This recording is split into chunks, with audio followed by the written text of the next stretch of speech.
ભરૂચ જિલ્લામાં ઘર આંગણે આરોગ્ય સુવિધા આપવા પ્રથમવાર આદિજાતિ વસ્તી ધરાવતા તાલુકાઓમાં વેનનો આયુર્વેદ શાખા જિલ્લા પંચાયત ભરૂચ દ્વારા આયુષ મોબાઈલ મેડિકલ યુનિટ વેનનો શુભારંભ કરવામાં આવ્યો છે।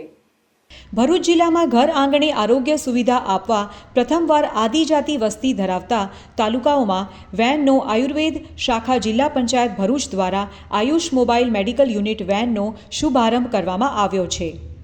જિલ્લા પંચાયત ભરૂચ ખાતે જિલ્લા પંચાયત પ્રમુખ મહેન્દ્રસિંહ વાંસદિયા તથા આરોગ્ય સમિતિના ચેરમેન અનિલભાઈ વસાવાની પ્રેરક ઉપસ્થિતિમાં આયુષ મોબાઈલ મેડિકલ યુનિટ વેનનો શુભારંભ કરવામાં આવ્યો હતો।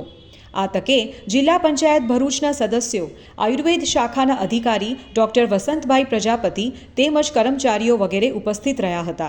ઝઘડિયા તાલુકાથી આ સુવિધાનો શુભારંભ થનાર છે, જેમાં આયુર્વેદ શાખાના મેડિકલ ઓફિસર આદિજાતિ વસ્તી ધરાવતા વિસ્તારોના ઘર આંગણે સુધી મેડિકલને લગતી સુવિધાઓ પૂરી પાડશે।